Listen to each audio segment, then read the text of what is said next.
Okay, are we good? Is that coming up in the audio? Let's just talk. Test. Yes. Okay. All right. Hallelujah. All right. Thank you all very much for your patience as we get our tech issues resolved. Welcome to the rebirth of our direct response marketing mastermind meetup group. I'm Seth Greene. I'm your host, but you're not here to learn from me today. I'm going to do a super short version of why I'm here, and then we'll dive into our guest speaker. Just so that you know, I know how difficult it is to eat, take notes, and pay attention at the same time. So we will serve you lunch after the presentation so that you can fully focus on what Perry is about to share with you. I am the CEO and founder of MarketDominationLLC.com. According to the Inc. 5000 list, we are one of the fastest growing privately held companies in the country. I co-host the Sharkpreneur podcast with Kevin from Shark Tank. Our podcast network has just crossed 1.2 million downloads, thanks to my awesome team. And I'm the only person Dan Kennedy has ever nominated for his Marketer of the Year award 3 years in a row. In the 4th year, they stopped having the contest. So I don't know if I broke it. I've also written 9 best-selling books on marketing, but we're not here to talk about me or how I got here. We'll do that at another session. We used to have these every single month before COVID. COVID hit, we went virtual, then we took a hiatus for a while. And when I started thinking about bringing it back, I said, I want to make it better than it was before. So I decided that we would start flying in some folks that I know around the country that are the most amazing people at what they do, who could teach you stuff I don't know yet.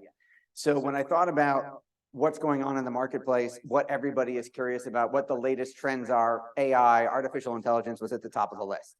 Now, I have attended, Perry, our guest speaker, has been doing AI practical application and business events for years, which means before ChatGPT came out. Real quick, a short bio about Perry. He is one of the co-founders of Digital Marketer, the largest marketing education organization of its kind in the world. They run the Traffic and Conversion Conference, the largest marketing conference every year, which has now in a convention center because it has over 10,000 attendees. And I've had the good fortune to get to go almost every single year before COVID. And most importantly, he's generated over $900 million. So please get prepared to take lots of notes and learn a ton of amazing content. If you sit here with your arms folded and you say, that won't work in my business, you won't make any money. The only way to make money is to ask yourself a more empowering question and say, how can I make that work in my business? So get on your feet, give a frigid, warm Buffalo welcome to my good friend and mentor, Perry Belcher. Thank you. Thanks, Seth. I appreciate it. How are y'all doing? Thank you. Buffalo's really, really nice. I've got in yesterday and got to meet a few people, and I've never been here before, so I appreciate you guys coming out. I'll try to be really quick because I know you guys are probably hungry and want the food. But my name is Perry Belcher. I'm from a little town in Kentucky called Paducah. It's the sound a dead body makes when it hits the floor. Easy to remember. Oh, does the clicky work? Oh, my Lord. Yeah, I'm very grateful to be here. Like Seth said, I've sold about $900 million worth of stuff online. I've had 4, 7, and 8-figure exits, yada, yada, yada. I'll tell you the good, the bad, and the ugly, right? I've had 4 exits now, a total of $41 million in exit value. I wasn't the sole owner of those. You would know if I were, because I'd have all that $41 million and I wouldn't be here right now. Like I said, 11 companies, right? I've grown 11 companies over $10 million. I think it's my favorite stat that I've had. Only 1/100th of 1% of businesses typically get over $10 million. And I've done it 11 times, so I'm pretty happy about that. Started Digital Marketer, Warren Mastermind, Native Commerce. I have a company called Scale Wins, big outsource company. Conventions.com is mine. GraphicsMart and 12 other holdings right now in my company. I came from this little town. I was from a single mom who was she worked as a nurse's aide, which is literally one of the crappiest jobs you can possibly have in a nursing home. We were dirt poor. I had a brother who took his own life when I was younger. I failed 20 times plus in business. I went bankrupt twice. I was arrested about 15 years ago for selling vitamins on the internet before people were very open-minded about alternative health. I thought about a lot. If I'd really went to prison, can you imagine? You know, what are you in for? Burglary, murder, rape. What about you, Belcher? Vitamins. You know, I got beat up every day. But fortunately, that didn't work. That didn't happen that way. But I did lose all my money. So about 15 years ago, I was just about ready to retire. And I got wiped out with a regulatory issue from a state, not from the federal government or anything, from the state of Tennessee. Same people that try to put someone in prison for teaching evolution in school. So after I was $3 million in debt when that happened, exactly 2 years later, almost exactly 2 years and 1 month later, I finally got to broke. I got even. So I had a giant party, a Perry's Broke Party, and I've been growing ever since then. So anyway, this is my cell phone number. If you guys want to jot it down, should you have a question after this or need something, let me know. It's not a automated marketing anything. It's just the cell I keep in my pocket. I always love to hear from people that I talk to, especially if you take any of this stuff and apply it and you have some success with it. I'd really, really, really love to hear that. That's the thing that motivates me more than anything else. That and a really good clicker. Okay, yeah. So AI really changes everything. You guys are hearing all the buzz about AI. How many of you, well, I'll ask that in a second. I want to play you this little video clip from Steve Jobs way before AI. This was an interview with Jobs when he was talking about why he was so motivated to give the world the personal computer and why he wanted one in every home and on every desk. I remember reading an article when I was about 12 years old. I think it might have been in Scientific American, where they measured the efficiency of locomotion for all these species on planet Earth. How many kilocalories did they expend to get from point A to point B? And the condor one came in at the top of the list, surpassed everything else.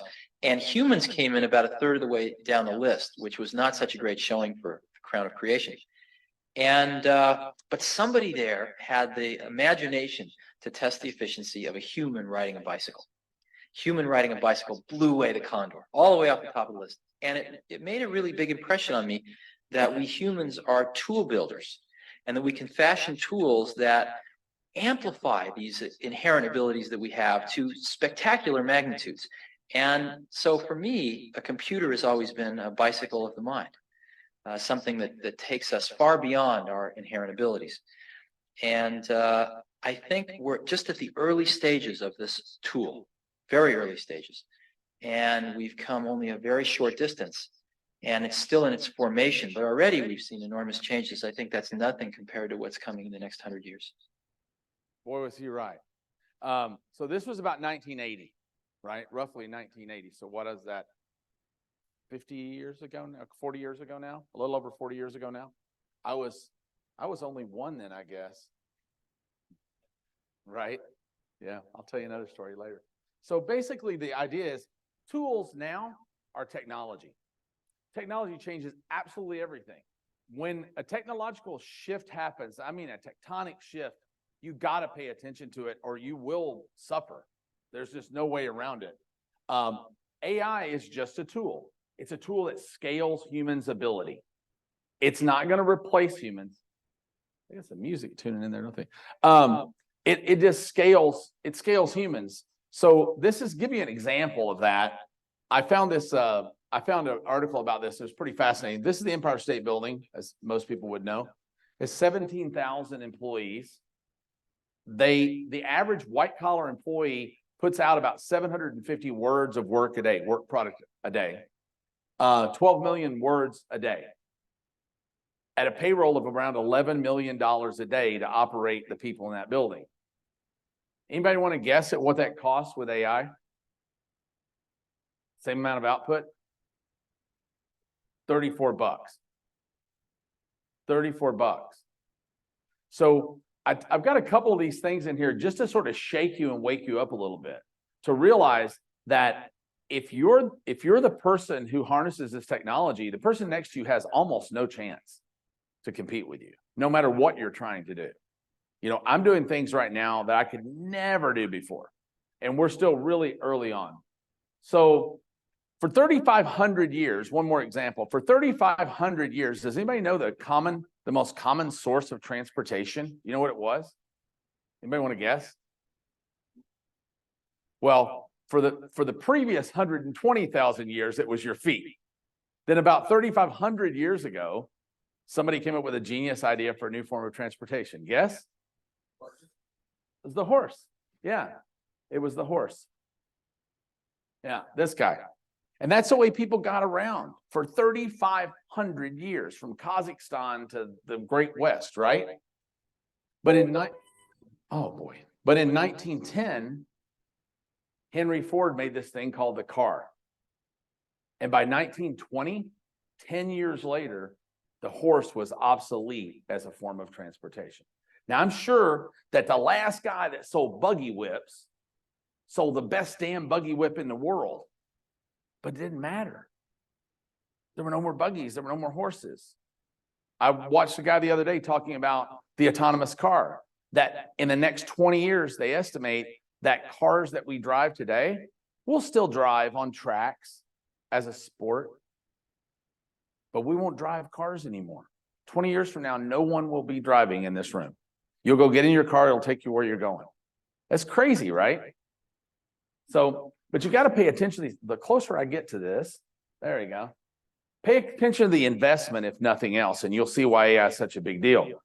In the 1990s, the advent of the internet, when I started 2 years after Jeff Bezos, a year and a half after Jeff Bezos started. I've been doing this for a really long time. There was about $22 billion a year being invested into internet technologies, right? And today, Goldman Sachs estimates still 200 billion will be invested in AI by 2025. That's in 2 more years, right? So almost 10 times. And $14 billion for the AI companies have already exited. So when there are exits like that, when companies are starting and there's investment going in those companies and are exiting for billions of dollars in really short periods of time, there are going to be more and more and more investment. So guess who else is noticing? Corporations. This is Yahoo talking about corporate profits are going to soar 30% or more in the next decade. $4.4 trillion in new value be created mostly by large corporations. This is not good news for you.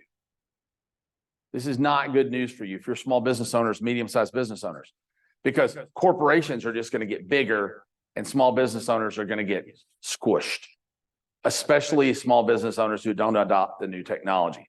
And I'm kind of here to turn you on to this technology, but to also scare the hell out of you a little bit so that you'll take action and you won't just go back and go, yeah, that AI thing, I heard about it on TV. Because the next thing you know, you're going to be really screwed. I promise you it's true. So I want to teach you a little bit about how AI actually works now, because most people have a really different conception of how AI or artificial intelligence works. AI doesn't have a database. You can train it with a database, but it doesn't have a database. It's not like a computer. You can't think like a computer. It doesn't go out and reference data and feed you that data back. It actually learns like a human brain learns, right? It takes what you train it with that might come from a database, and it forms its own opinion of that. It can take an amalgamation of data and form opinion from it, and it can learn, and it gets smarter and smarter and smarter, whether it's a privately trained large language model or whether it's something like OpenAI. But it can't harm you. Everybody's afraid of it. It can't harm you. AI in and of itself is just a brain in a jar. It can't do anything. It can't do anything to hurt you, and it can't do anything for you, frankly, which is kind of shocking to most people, unless you connect it to, damn it, Jim, I'm 1 foot away. It can't actually do anything. But how many people here use ChatGPT? So about a third of you. How many of you, you've at least tried it, right? How many of you have a paid ChatGPT account? Most of you guys, okay. Most of you guys that are using it have a paid account. How many of you have an OpenAI API key? Right. So that's the company that powers ChatGPT. I've been working with OpenAI since 1997. It's been around forever, but it wasn't really useful to people. Guess why? It wasn't connected to a robot. ChatGPT is a bot. It allowed you to interface with the AI. Without the bot, You couldn't interface with it. It could only think. You had to go out and code your own private software like I did to make it work, right? In order to make the software work, you had to have an interface for it. But ChatGPT gave it a bot, and instantly it became the biggest app ever in the history of the world, right? Boy, howdy.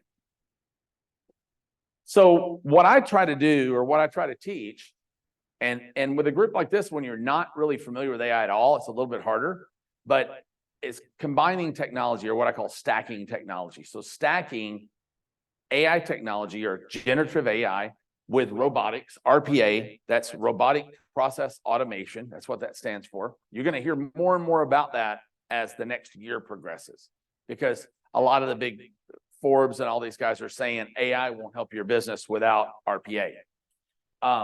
No code software. Who here's ever wanted to write a software program? A couple people? You ever thought about it, like had a problem in your business? I wish I could solve that. I wish I could just write software. You can now. You can write software if you know nothing about coding. AI will write the software for you, right?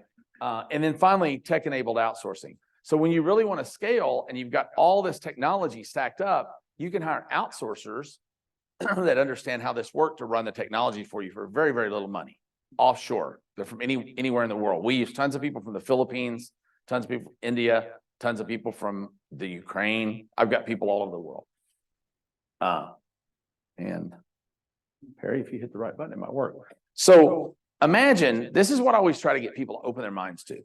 Imagine that you had 10,000 soldiers, the smartest people you've ever met in your life, who never get tired, who don't eat, who don't sleep, and are willing to do whatever you tell them to do at your behest, practically for free. What would you do? That's the billion-dollar question. What would you do with that kind of power? Because you actually have it right now. You have it in the palm of your hand, and I'll explain how to use it in a second.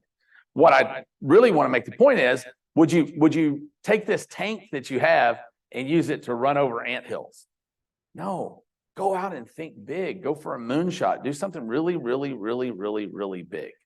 Because right now, you still have a big advantage. Most people don't have this. What's holding you back? Is it writing for your business, copywriting, design, audiovisual, social? It doesn't matter.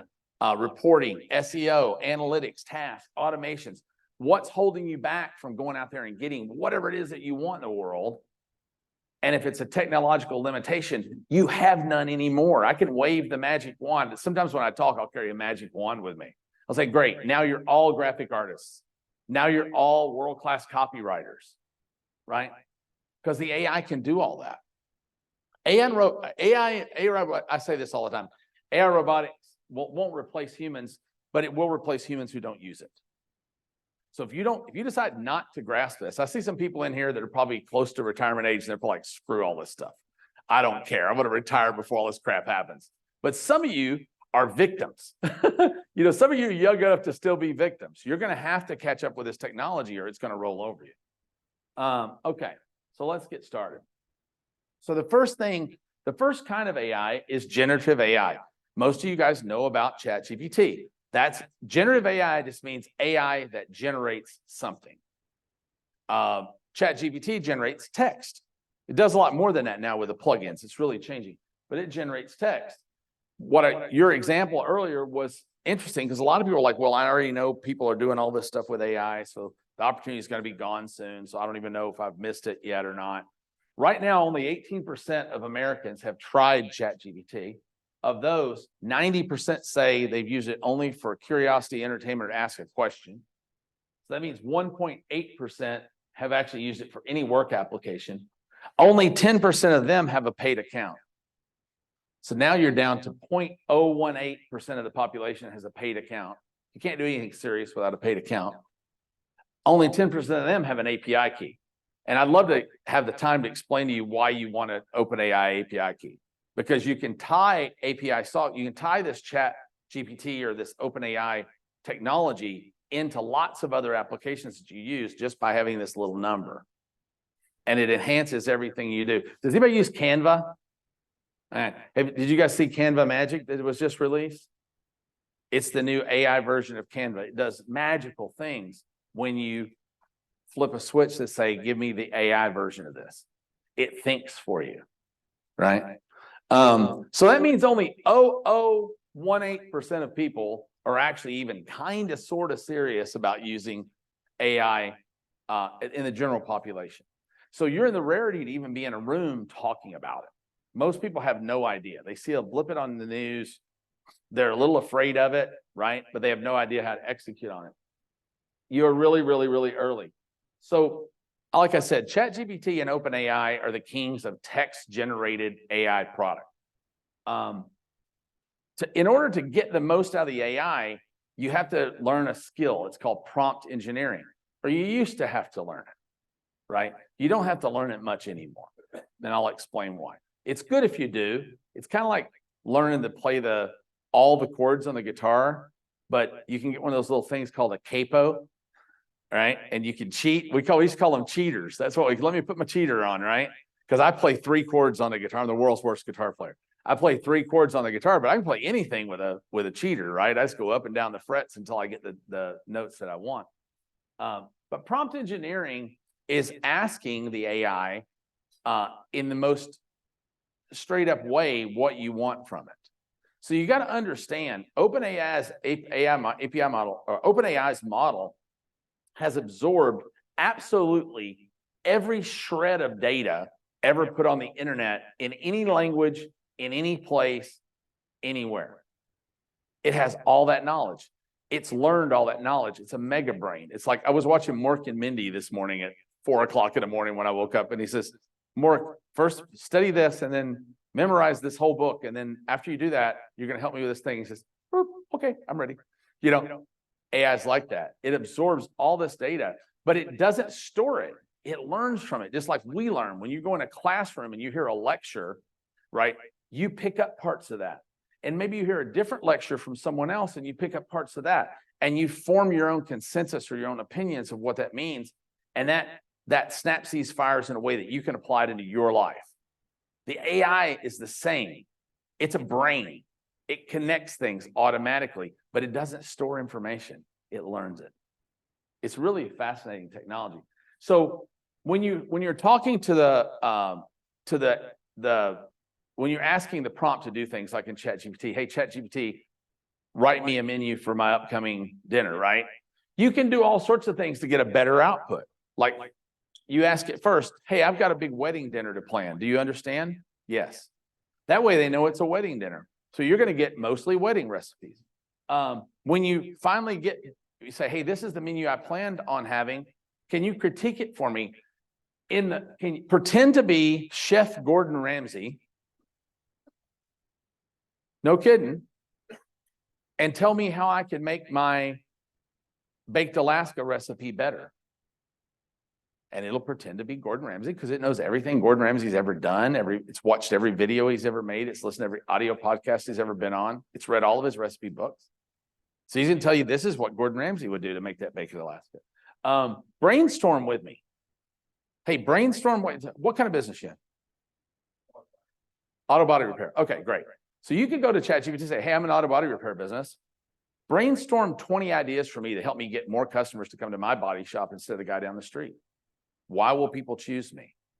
Why will women over 40 living in suburban America, what would make them choose my body shop over the one down the street? It's going to give you suggestions. It's probably going to tell your guys to dress nicer, maybe not be so, don't send the grease monkey out to the front door, right? It's going to tell you all these suggestions and things you can do to make that suburban housewife feel better about bringing her car to you versus someone else. Write me proverbs about it so people remember. It's a great way to write slogans. If it does not fit, you must acquit, right? Things that people can remember. You can create spreadsheet output from it. You can say, put that in a spreadsheet for me. You can do tons of product research. I love when you say pretend to be this or that. Pretend to be world-class copywriter Dan S. Kennedy and rewrite my headlines for me. It works, guys. It's incredible. Now that you've had Dan Kennedy write your headline, say, hey, pretend to be Gary Halbert now and critique Dan Kennedy's headline. And you're going to get these, if you don't know who those people are, they're very famous copywriters. Reactions. One of the things I do, I run a bunch of political blogs, political properties in the conservative political space. And I'll take an article that's like pro-gun control from CNN. And I'll feed it to ChatGPT and say, pretend to be syndicated columnist Steve Bannon and write a rant reaction to this article. And it'll be, you're not going to believe what these commie libtards are doing over at CNN. Sounds just like it, right? We have all these writers that work for us now, but guess what? None of them exist. I don't pay writers anymore. I run 19 daily newsletters and news properties, and I have no writers. How crazy is that? And my content's better and more engaging than it's ever been. And it's completely done automatically with a little bit of robotics and AI. Okay? And I'll show you some of that in a minute. It can create CSS, JavaScript. Oh boy. You can put anything in there. Like one of our properties, thecapitalist.com, is a financial media property. We take all the earnings calls from publicly traded stock companies, drop the transcript in, and say, explain this to me like I was a 10-year-old in one sheet or less. So it'll give you a total one-sheet synopsis at a 10th grade level of what's going on at some really heavy technology company. I build demographics. This is a demographic built on, I forget what this was for. I want to say it was for a women's clothing brand. But he said, build us an avatar of the perfect customer. We want a middle-aged woman who buys these kinds of clothes. And this is ChatGPT created all this. This is where she shops. This is her demographic, her hopes, her dreams, her hobbies, her interests, her fears, her holidays that she likes, her best ideal, the ideals that she follows, philosophy she follows in life. So it creates you this persona of exactly who your customer is and what their hopes and dreams are. Now, when I use that, I feed that back to the API now and say, targeting this person, write me a headline that'll sell me this thing. This is one of my ladies, Susan Wilson. She's my gardening expert writer. She does not exist. Right? So all this story about her, occupation garden expert, syndicated columnist, Birmingham, Alabama, and it gave me her appearance. The AI gave me what she should look like. It told me what she should look like. I then took that, fed it into a different AI program I'll talk about in a minute, and said, give me a picture of this lady so I can put it on the column when she writes. And that's what it gave me. It's her personality, her background. She grew up with her grandmother in a farm in rural Alabama. She learned it about her husband, Floyd, their 21-year-old. All that is made up. We don't publish this, by the way. We don't publish this part because we don't want to pretend she's real. But all the profile of her being that dictates how she writes. Okay? Her heroes growing up with her grandmother's house, she watched Paula Deen on TV and read Louis Grizzard in the Atlanta Constitution. Louis Grizzard was a satirical writer, a very funny guy. But the first article I had her write, I had her write an article on worm farming. And it said, hey, y'all.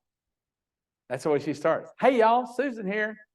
You know, my grandmother used to love growing mushrooms back on the farm in Alabama. We had a little cave, we grow mushrooms. My grandmother said that I was just a fun guy. She made a freaking joke. The AI wrote a joke for the article. It's pretty crazy. If you want to learn how to write prompts, go to YouTube. There's all kinds of videos. I could sit here and teach you how to write prompts for 3 hours and be stupid. There's just look up prompt engineering on YouTube. You'll get some great use out of there. By the way, the best money I ever spent, $11 for YouTube without commercials. $11 a month. There's also some sites like this one, sasprompts.com, that's just got thousands of prompts on it you can just cut and paste and use. Fantastic tool. And, yeah.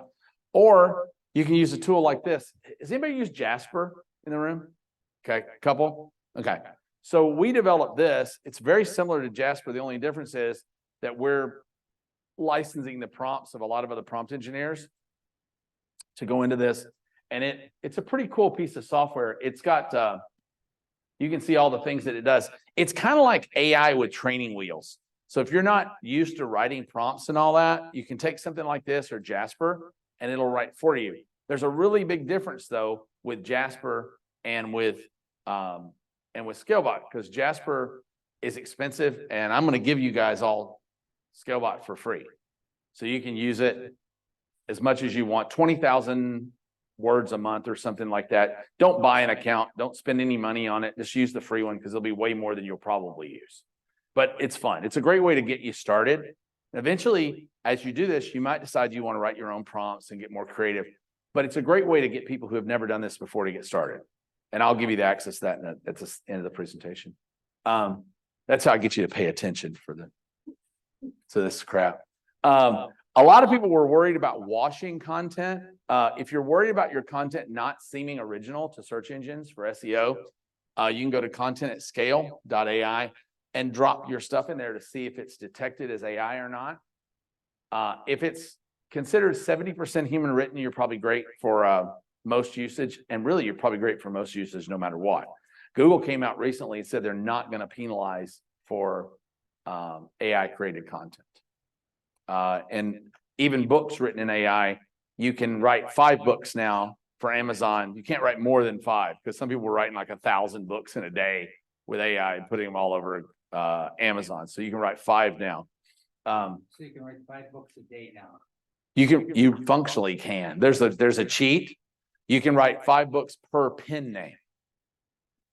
I think what you can publish on Amazon. Amazon is limiting how many you can publish in a day. Yeah. So there's this little tool called Quillbot. It's fantastic to drop in text. Once you've written it, run it through Quillbot. It's very cheap, like $20 a month or something. And it'll paraphrase it all. So it comes out as original content. This little tool called WordTune. This is a great tool to have on your computer. How many of you guys use Grammarly? Now, a few. So Grammarly is AI. It's an old school AI, right? So it just most AI just predicts what you're going to do next. So Grammarly did that. WordTune is Grammarly for copywriting. So it goes down sentence by sentence by sentence. Every sentence you write in anything, it gives you 3 or 4 alternatives of how you could write that sentence. Right? So if you want to use AI to make you better, and it works in your email platform, your Google Docs, all that stuff, it's pretty cool. And it's super cheap, like $10 a month or something. So images are really a lot of fun. Has anybody used Midjourney in the room? Seth's the only one. So our AI art generation is super cool. So everyone here who's ever said, man, I sure wish I could design my own this or design my own that. Let me tell you, there's the magic wand. You're all designers now. Okay. So check this out. I was doing a plumber. It was for a plumbing company down in Atlanta. And they've got all these, they pride themselves on having these handsome plumbers. Guess how you get the suburban housewife, right? But they don't ever send the website to the husband. But look at this. I just prompted this, handsome, muscular plumber retro. Enter. And that's what I got. And if I want to do that 10 more times, I get 10 more versions. You get 4 versions every time you prompt it. Yes, sir. What was the purpose of retro? Oh, I just wanted something that looked a little more old school because it made it a little more interesting. Yeah. Another one. This was for we have a beard oil line called Angry Amish, and I wanted old Amish man beard angry. Look at that. Isn't that fascinating? So even if you have graphic artists that you hire from time to time, the hardest part is communicating to them what you want. You can create what we call mood boards with this and say, I want to look like this, right? I've done a lot of cars, by the way. Cars are fun. Yep.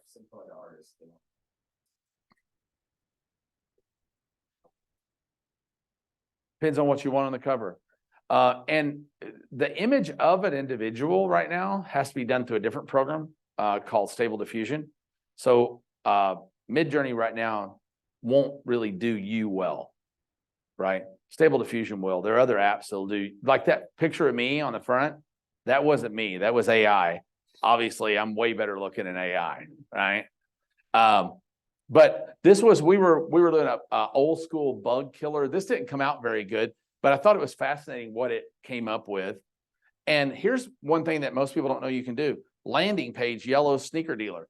So this is the landing page of a website, completely designed. The whole landing page done, right? Now, this wasn't very useful before because the text in Midjourney is not very usable. It's not editable.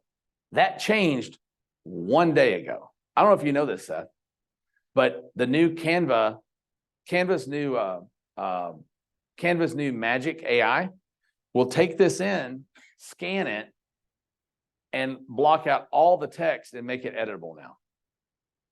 So you can go in and edit the text of this, and literally you're done with a client landing page in less than 5 minutes. Beautiful landing pages, hundreds and thousands of variations. So now you're a web designer too. Magic Wand, web designer. Isn't that cool? How screwed do you think you're going to be if your competitor does this? A lot is how. Yeah. I love this stuff. You can even pull out completely, this girl does not exist. I just prompted this with like pretty news reporter, pretty blonde news reporter, I think was all I prompted it with. The prompts are getting simpler and simpler and simpler. You're going to have to be less and less a great prompt engineer, and you just cut and paste great prompts, right? I want you to remember her though. The guys will have no problem with that. Remember this girl. So there's all sorts of things you can do, but this is the way you prompt for images. I want a thing. I want it to be the adjective, a style, and even a fantasy. So I want a 55 T-bird. I want it to be photorealistic, or I want it to be like a cartoon, or I want it to be a sketch, or I want it to be scary or angry. I want it to be beautiful, handsome, cute, whatever. I want it in this style. I want it in Renaissance. I want it in pop art. I want it in Baroque. I want it abstract. I want surrealism. I even want fantasy. I want it to be wizardy, right? You can do whatever you want with this. These are some of the adjectives you'll use when you prompt the AI for images. Now, I'll tell you in advance, Midjourney prompts through a platform called Discord that you guys probably don't use because I hated it. It's super young people use it all the time. Does anybody use Discord? Anybody in the room? Yeah, see the ladies back here, younger and girls, they use it, right? They use Discord. Old dudes don't use Discord. They like it that way because they don't have to worry about old dudes. But if you're in Discord, you'll get Midjourney like that. So you just go in Midjourney and tell it what you want it to do. Super easy. And all you need to do is memorize all these variables. You got those? You don't need it. Don't take a picture of it because you don't need it anymore. There's this little thing called prompt.noonshot.com. This is a free resource. You can go there and tell it what you want the prompt to do, and it'll create the prompt for you, and it's totally free. Then you just drop the prompt over into Midjourney and you make your art. Okay. And I'll give you these slides at the end as long as it's okay with Seth. Or we can sell them to him. You want to sell them to him, Seth? Or you want to give them to him? I'm just kidding. This is a tool I use constantly. This is called Prompt Base. Prompt Base is a place where you buy prompts. These really advanced prompts that you can see what they're going to do before you buy them. So if you're trying to create a certain kind of art, go to Prompt Base. You can probably buy a prompt for $1, $2, $3. That'll do whatever you want to do without you sitting there banging your head against the wall for the next 4 hours trying to figure out what you want. And you get to keep it forever, use it as much as you want. And just not to assume anything, a prompt is the question or the request that you're typing into ChatGPT. Right. Yeah, the prompt is what you're asking the AI to give you back. And that's true with text, and it's true with imagery. And this works with text or imagery. So audio. You can do amazing things with AI and audio right now. I'm gonna have to run through it. How much time I got, Seth? You got about 20 minutes. Yikes. Okay. I'm from the South. It takes 20 minutes to say hello. So this morning, up with my eyes still crusty and cold, I went to 11 Labs. Does anybody use 11 Labs? Ever heard of it? No? Go 11. Yeah, just in my hands. So 11 Labs is a voice synthesizer. I can never say that word. So whatever you type into here, it creates it out as a voice, right? So I wrote this little sentence. Thanks a lot for welcoming me to Buffalo. It's my first trip here, and so far it's been great. People are very friendly, but I wish it was a little bit warmer. Thanks. Okay. So that's cool, right? But that's been around a while, right? But but voice, yeah, right? But somebody probably charged you for that. You can do that. But what 11 Labs is really cool about, you can go in and train it on your voice. You just upload 1 minute of you talking, and you get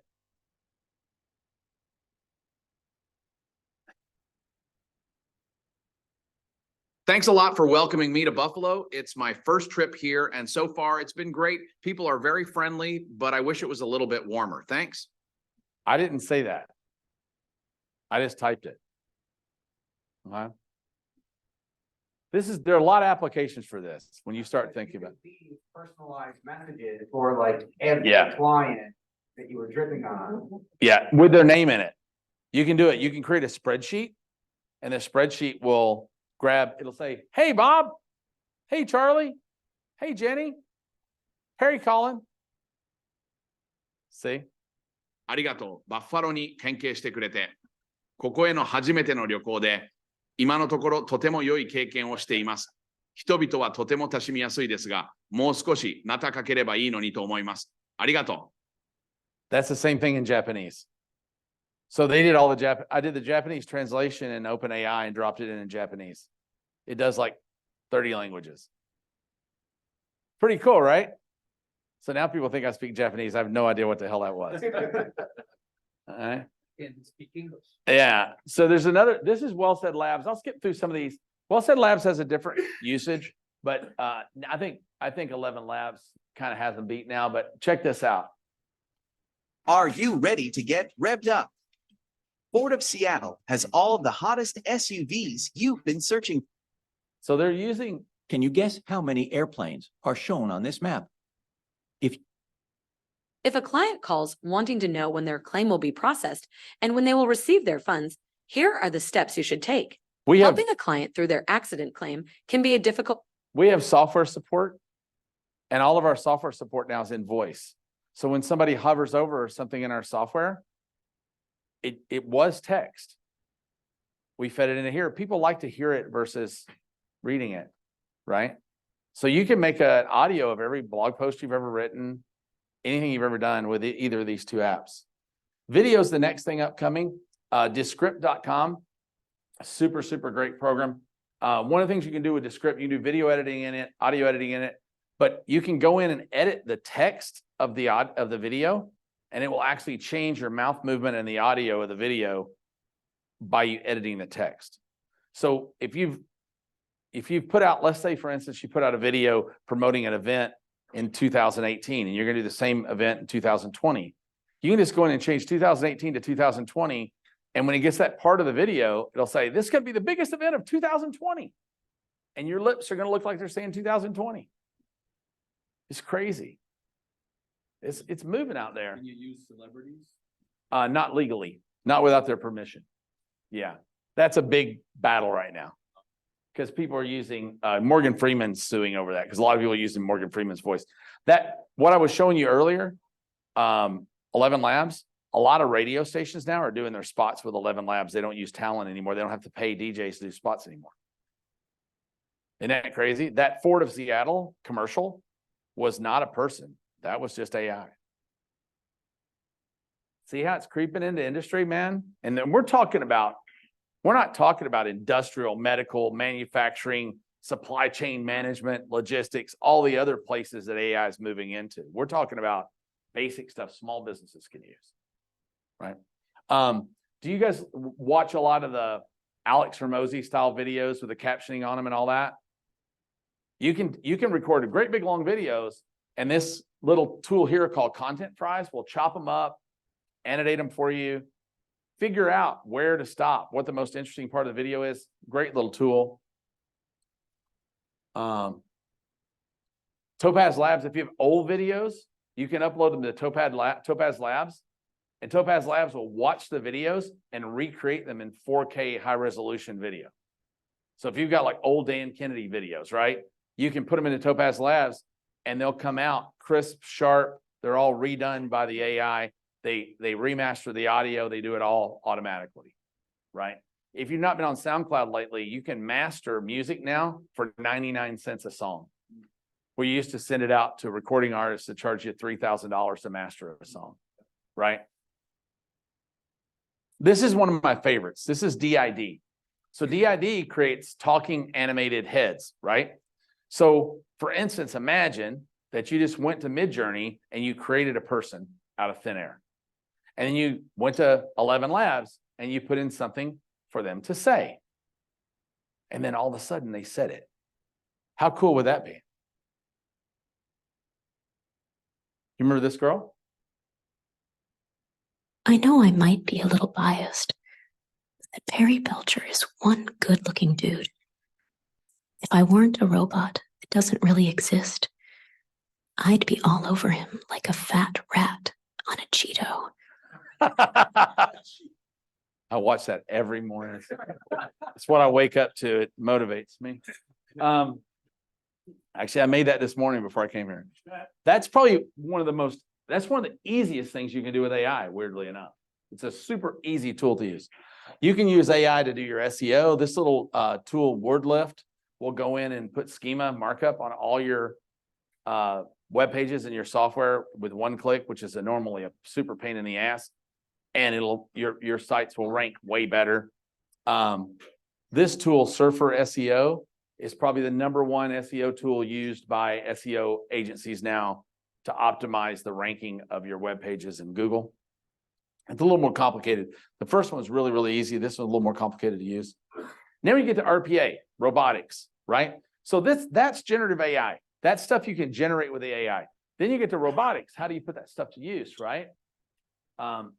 This gets pretty heady, but robotics, RPA is robotic process automation, is taking a task that somebody does and roboticizing it. So the best example of it that I know of is it's either Allstate or State Farm, I can't remember which one, hired BDO. You know, you hear those commercials, people who know call BDO. You ever wonder what the hell they do? They're an accounting firm, but they're a consulting firm that puts RPA and AI into place into big businesses. So they go to Allstate and say, hey, how much money are you wasting on claims under $2,000? How many people do you have processing $2,000 low risk claims? Well, we've got 1,100 people. Cool. So let's data mine what your best people are doing. We're going to data mine that process. And then we're going to create a bot that does that. So they were able to take a bot that does their best person's work, a month's worth of work, in about 13 minutes a day. I mean, about 13 minutes for the whole month. The bot could do that. And they followed like 8-step process to process these low-level claims, right? But they didn't leave it at an 8-step process. They came back in and said, hey, what else would you add if there were no time constraints to make the process more thorough? So they ended up with like a 30-step process. Now it took 18 minutes a month to replace an entire person. And the end result is you replace 1,100 person workforce with 3 people and a bot.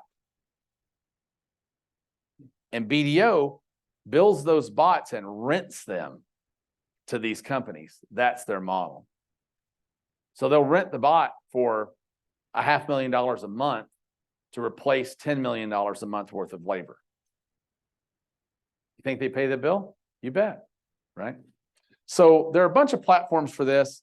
The reason it's so cool, it's RPA is accurate, it's fast, it's thorough, it's tireless, and it's really, really scalable. Once you built these bots, they run forever, right? There are a couple of big companies you can check out. UiPath, you have past $30,000 a year. You don't need it. This is what the big enterprise companies use. RoboCorp is one down from that. I'd skip all these. OpenBot's one down from that. This one's fun. Cheat Layer has hundreds and hundreds and hundreds of bots already built in it. So you can just go into Cheat Layer. It's super cheap, like $75 a month or something, I think. And you can get Cheat Layer bots that are already pre-built to do hundreds of different things. And they have a marketplace that if you're trying to build a bot, you can just go in and say, hey, I'll pay $100 for somebody to build me this bot. And they'll just build a bot for you. Okay. So you might not think this is applicable, but if you're into even like your billing clerk that does all your billing and sends stuff to the insurance companies and all that, medical is using this like crazy. All their medical claims, insurance claims now, most offices are replacing their billing claims people with bots because they can interact with insurance companies. They can do all sorts of things. Can you give an example or two of how somebody could use a bot to, let's say, generate leads or more business for their business? Yeah, sure. So there's a really cool bot called WooSender that's amazing. And this is tying a bot to telephony, which gets a little more out there in the weeds. But this is all existing technology. You're just plugging it together. It's not that hard. You just have to get a tech person to put it together for you once, right? But like, for instance, if you come into one of our funnels and you go to buy a thing, as soon as you opt in, whether you buy my thing or not, 5 minutes from then, you get a text message from me that says, hey, notice you bought my thing. Would you like to hop on a call and talk about how we can scale your business more using technology? And if you don't answer, I'm still sending you that on a regular basis. But I use the bot to trigger SMS, ringless voicemail, email, and a postcard, a three-part postcard series going to your house are all triggered to go out at certain times based on how that bot works. Now, in addition to that, using WooSender, if you say, yeah, I'd like to, it says, great. What's good for you? 2 o'clock on Tuesday or 1 o'clock on Monday? 2 o'clock on Tuesday be better for me. Great. We got it. You're all set. And it sends them an invitation for a meeting to their email, a Google invitation to the email. It books them on the salesperson's calendar for that time. Okay. But what's really cool, it sends them reminders. And then it says right before the call, the day before, it says, hey, we still on for tomorrow morning at 9? If there's no response, it waits till the next morning and says, hey, didn't hear from you yesterday. Should we reschedule? Are you on at 9? If they don't reply at all, we assume it's a dead lead. We take them off the calendar. So that salesperson's calendar gets opened up. Or if they reschedule, the bot actually in natural language says, oh, really? What time would be better? Well, I'm open on Thursday. Okay, great. Let's do Thursday at 7. Because it's reading the calendar of the salesperson, figuring out when the salesperson has an opening to book that appointment. All that's doable with a bot that costs practically nothing, right? You could build that bot yourself. You could pay somebody $100 to build it, or you can go to WooSender, which this is a really interesting application. WooSender charges $5,000 to set that up. They make a lot of money building bots, right? They charge $5,000 for that. And guess what? They've already built it before. So when they built it for me, now they're going to build it for Seth for $5,000. Guess what they're going to do? Copy, paste. Does that bot need to work with something like Infusionsoft, or is it completely? Yeah, it ties to it can work with any CRM. But that one particularly doesn't need a CRM. It just works with Google Calendar, but it can work with your CRM.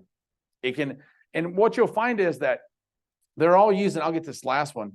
GPT for work is really awesome because you can put GPT into all your Google Sheets now. Now that's native with Google. So you can use Google's AI. But this little tool here is life-changing. It's called Make. And if you're going to do anything in RPA, this is the thing to learn. They got great classes. Go in and take some of their classes. You'll learn it in no time. And what Make does, it just connects stuff and makes things happen. So you can say, like this is an example. You've got this says a lot of fancy stuff, but really it's just simple logic. It says this lead just came in. That's a trigger. Now, what do you want me to do? Well, I want you to go over here to my SMS platform and send them this start this SMS series. Go to the email platform and start this email series. Go to Ringless Voicemail, start this series. Go over to postcards.com and sign up for this person to get postcard number 17. And you give it all your logins and it logs in and actually just does it all for you. Place this on salesman's calendar, see who has an opening, all those things. And this is like super, super, super, super, super simple logic. It's if then that. If this happens, then do that thing, right? Super. Yes, sir. It's very much like Zapier. The only difference is, and Zapier, you can do almost all this in Zapier. The difference in Make and Zapier is Make, you do it on a visual dashboard. So you drag and drop your pieces, and I find it far more user-friendly. Yeah. It's far more user-friendly. And it's about 1/4 of the price of Zapier, and it doesn't error nearly as much as Zapier does. So by all means, if you use Zapier, you're gonna like it. So now that you've learned all that crap, you can actually create software to make all that work within, right? So we build a lot of software in our business. My partner, Chad, does. I don't, because I'm stupid. But coding, the number one coding language in 2024 will be English.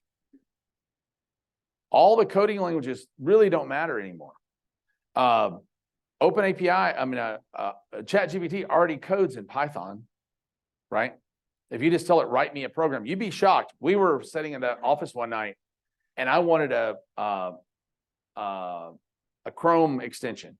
And I said, can you write me a Chrome extension just like Pocket? Just like Pocket.com, but I need it to drop to all the results need to drop to a Google Sheet. It said, sure. And it starts spitting out all this code. I don't know if it works or not. So my partner, Chad, I'm like, hey, I did this thing. He said, yeah, I bet that looks like, I won't use the word he used. I gave it to him. And that night when we're on the programmers, we have programmers overseas. The next morning he says, that damn thing worked. It really works. The code is really, really good. And it's even documented, right? So you can build your own software. You don't need coders. It's fast and much cheaper. There's API integrations that pull in all this data, and it ties to AI and RPA. And you can buy software shells in marketplaces. So you can buy the template to start your software in a marketplace, just like you buy a WordPress theme. So you can go buy a shell for your own version of Uber, and 48 hours from now, you can be running Boober. Or you could take an Uber app and make it for dog walking, or make it for car washing, or make it for whatever. And you can build that app in a couple of days for a few $100, right? Using AI and a few more tools. Airtable is like a real souped up spreadsheet thing. You can do real crude stuff for your internal use there. But look at this. This is Airtable. This is one of the coding platforms. But what I'm going to show you here is pay attention. All the stuff in the bottom there, these are all pre-made templates. Planning your novel, art gallery management, apartment hunting, pet medical history. All these things are book catalogs, how to run a soccer club. This is all software that's pre-written for you. Thousands of different applications that they've created using Airtable software that you can just copy, paste, use it yourself. Right? Accounting system? Sort of. Probably not really advanced accounting systems like a Quicken or something, or like a QuickBooks or yeah. They've got such a robust platform, but one of the things that we do a lot, like calculators, like all your calculators to calculate jobs and stuff like that, you could absolutely build those yourself now. You don't need to buy those from anybody. We use a lot of calculators as lead generators, by the way. We write little pieces of software that are free pieces of software that we give away just for lead generation, right? My partner has one called Crowbar. It's CRO bar. It shows you exactly how much you'll make if you get this conversion percentage here and this conversion percentage here and this conversion percentage here. We built that. The other people selling that, it's one called Giru. It's $89 a month. Ours is better and we give it away for free. Why would I do that? Well, guess who's trying to figure out conversion rate optimization? Marketers. Guess who my customers are? Marketers, right? So I'll give them a piece of software that we spent $700 to build. I'll give it to them for free, and we generate thousands of leads a month from that thing. And as it becomes more and more viral, more and more. But this is the king of no code. It's called bubble.ai. So you can create all the guts of a program here, and then you can create a UI for it, a user interface from Bubble. And then Bubble has tons of templates too. Like Tasky is basically a knockoff version of Monday, Monday.com. So you can do your own Monday.com. We built our own Trello because we got tired of Trello screwing us on our bill. So we have our own Trello now. But what's cool when you build your own Trello, you can start adding features that you want to your software because it's yours, right? I won't spend much time on this because it's probably not very applicable to most people, but it's a really fun thing. But so the final multiple of all this is what we typically do is build software in Airtable first for our internal use. We use it and get it to the way we like it. We build a UI with Bubble, which the greatest thing about the UI and Bubble is nobody can see the guts. Nobody can see how it works in the back. Does that make sense? Because you put that UI face on it, and then everything that's going on in the background is a mystery, right? They don't know what's going on in the back. And then I'll hand that off to my outsourcers, and they'll run my jobs for me on my software. They don't know what's happening in the background. If that all works out fine, then we sell the software. Does that make sense? So we develop software to solve our own problems, right? So who owns the software then? You do. It's your software. Yeah, it's your software. When you create it, and even like all this stuff with AI, when you write something with AI, you own the copyright on that. When you create an image in Midjourney, if you're on the paid account, you own the copyright to that image. There are people creating beautiful art, framing it and selling it for thousands of dollars that's created on Midjourney. There's a big test in that right now in the courts, but it looks like, because it's just another paintbrush. It's just another tool for an artist. How you prompt the AI is my outcome is going to be different than your outcome, right? If you hand both of us a paintbrush and we paint a picture, it's going to be different, right? Yours probably going to be a lot better than mine because I can't paint anything. But yeah. So, but when you can get that tech-enabled outsourcing piece in there at the end, you kill. There's a lot of business models right now. If you're looking for a business to start or a business to bolt on right now, one of the best business I think to be in right now that's AI assisted is the services business. What can you do for other people that you can charge them a lot of money for, right? That you can do with AI for just pennies, that you can charge dollars for, right? Because you can, like, I have a company called Scalewind in the Philippines. We got 300 and odd people that work for us, and they're all tech-enabled outsourcers. They're people that use AI to do work for other people. Well, we used to not use AI. Now we charge just as much as we did before to do copywriting, graphic arts, all these things, but we're able to produce a lot more work for our clients.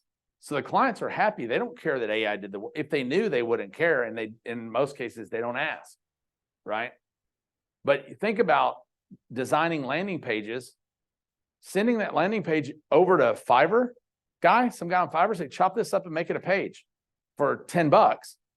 And what would you charge a client locally to build a beautiful landing page like that? $500, $600, $1,000, right? The opportunities are huge for services. Building bots for lead follow-up. And instead of selling people the software, just say, let me go in and build you a lead follow-up system. That's what Seth would do. He ain't going to give you no software. He's going to say, give me that big money, baby. Right? I'll just take care of it for you. Don't, it's very complicated. Don't worry about it. It's very, very. Well, you just ruined it. So, yeah. So that's one, two. So you're looking at five. You're the originator of making that. You still own that, or is it 100%. Well, Seth would probably build his own bots, but if he licensed one of my bots, he could use it for a client. Yeah, Barry is smart. He's not gonna sell me the bot. He's gonna rent me the bot. I'll license you the bot, but he's not gonna the thing is, they're getting so easy to build now that pretty much anybody can build these things. That it takes a little time to study, a little time to learn.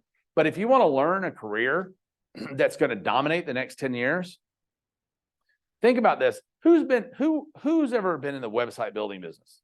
Any of y'all other than Seth? I know Seth. Seth always raises his hand on everything, but I know Seth's done all this stuff, but nobody else. You know what I was charging to build a 5-page website in 1998? $20,000.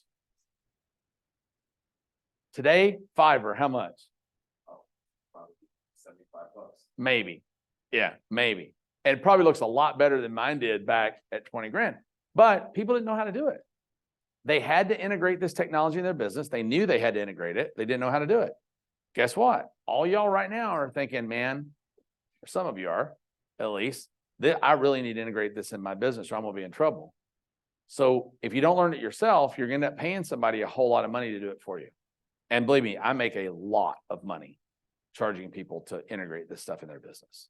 A lot. And and I try to teach them to do it. Most people just really would just rather get it done. They'd rather just pay and have it done, even if it is thousands of dollars. So there's big opportunity in selling services. There's a big opportunity in designing products. We do a lot of print on demand product now because I can design shirts, I can design hats, I can design supplement bottles, I can design consumer packaged goods, all that. All I got to do is get a toll manufacturer to make it for me. I can design it, make it beautiful now, because guess what? I'm a designer now. Got a question about that. When you design it, are you gonna get like the files for it, like the files for the design? Yeah. What about them? So we'll be able to give them to the manufacturers. Yeah. Yeah. The designs come off of Midjourney as a flat image, but you can vectorize that image, or now you can drop it into Canva and do all kinds of manipulation to it. But it's yours. You own it, right? So if you design a label for a product, that's your product label, right?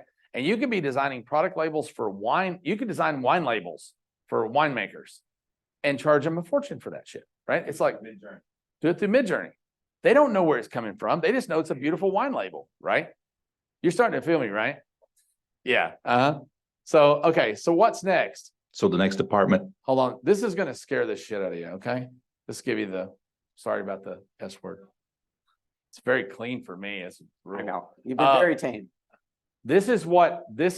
So now just to throw a total monkey wrench in your brain. Here's what's coming next. So the reason I said don't worry about prompting too much, the next iteration of AI is called autonomous AI. And what autonomous AI does, you just tell it a goal and it prompts until it reaches the goal. And that's been around about 3 or 4 months. Maybe longer. And you just tell it, hey, I want to know how to make $10,000 a month selling pottery. And it'll create you a complete business plan, and it'll even go out and build your Shopify store for you if you want it to. It'll go out into Midjourney and make your pottery design models that you need to make in the pottery shop. It'll do it all for you. It's going to create the whole thing, and it's not going to stop until it reaches the goal. But what's interesting is you can now what's called fine tuning. You can train these bots on particular tasks. So imagine that, for instance, I wanted to start an agency, a Pinterest management agency. Does everybody know what Pinterest is? Yeah. So, or Instagram. I know everybody knows Instagram. So if I want to start an Instagram management, social media management agency, I could do that. And I could go in and buy every piece of training from everybody that I know and really respect in the Instagram space. I can convert that to text and feed it to train an AI bot, a private large language model, that all that bot knows is everything there is to know in the world about Instagram from the world's experts. Because you want it from the world's experts. Privately trained large language models are really powerful because the problem with OpenAI is it reads everything. So it reads the opinion of geniuses and idiots. And it kind of homogenizes an answer that it gives you. That's the reason sometimes the answers are kind of, they seem a little flat. But when you train your own model, which has now become affordable to do, now you've got a Pinterest, you've got an Instagram bot that knows how to manipulate the Instagram algorithm and do the best job on Instagram any human could ever do, right?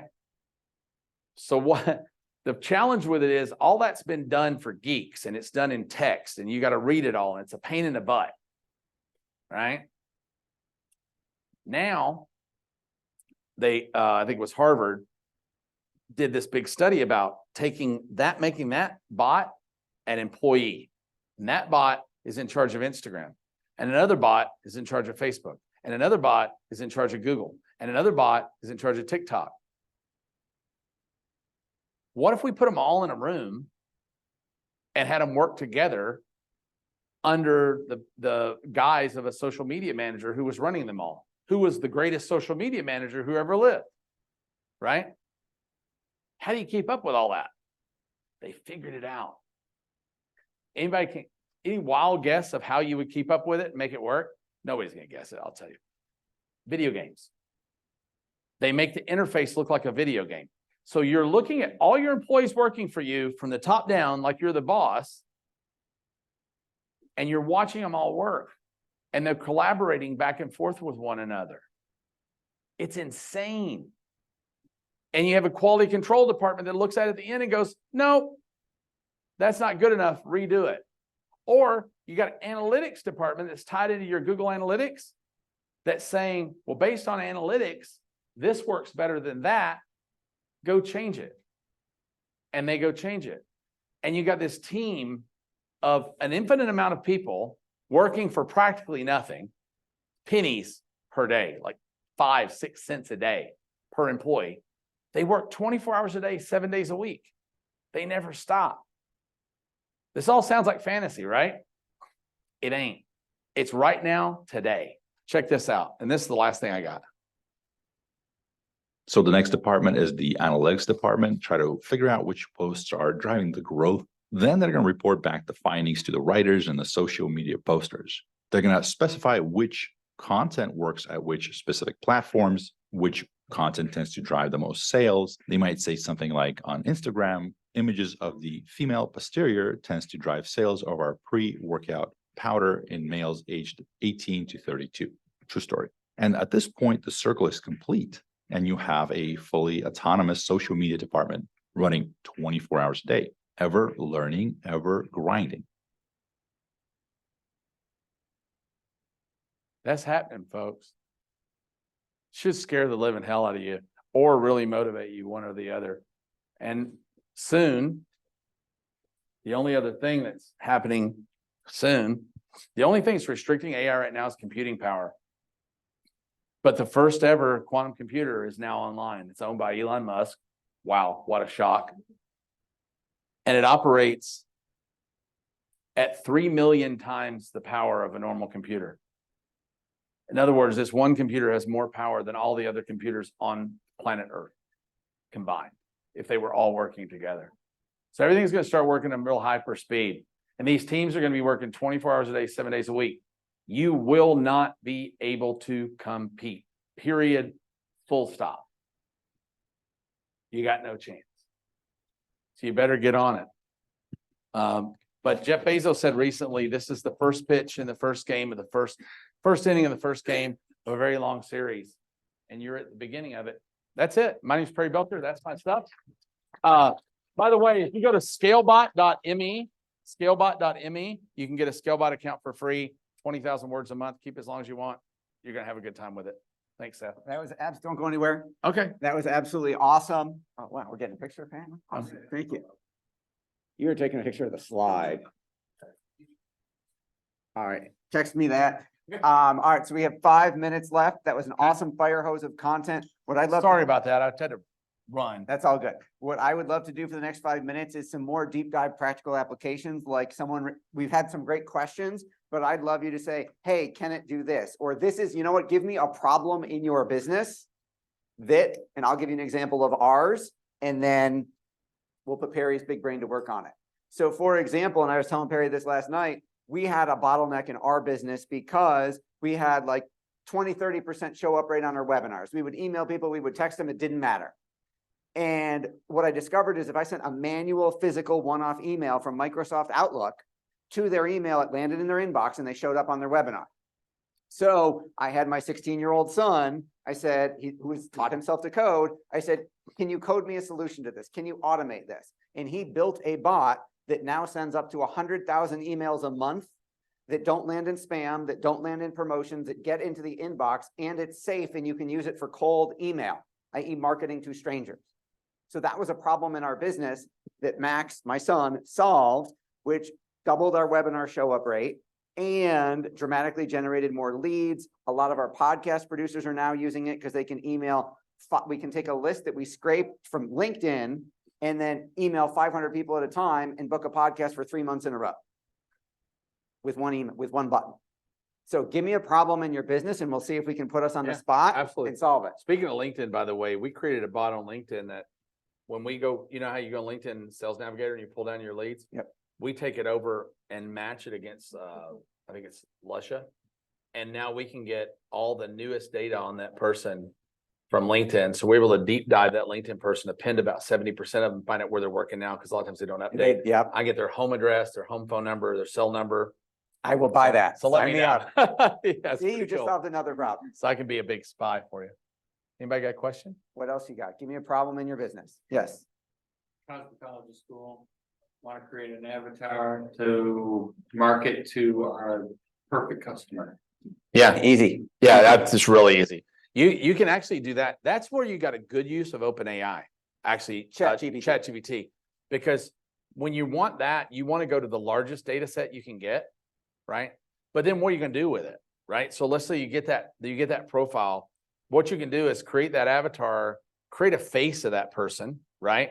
So she's probably 19 and right out of high school, doesn't want to go to college, doesn't have a direction yet. Yeah, I'm just guessing, right?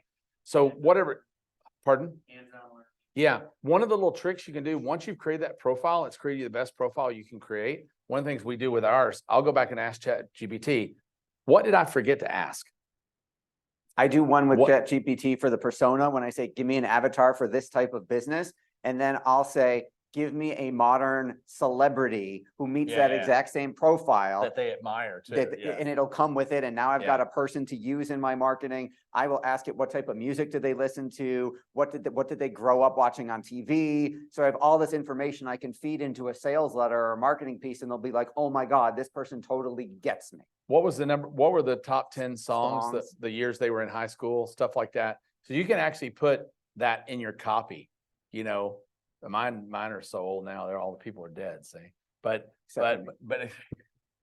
no, that creating personas are very, very, very easy. And then when you say, hey, what's this person likely? Can you give me a physical description of my avatar? And it'll give you one.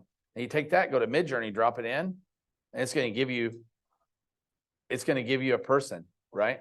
And now and you can use that. You may use that internally or externally, but when you're creating copy or whatever, but when you go to one thing most people don't know about ChatGPT, it reads up.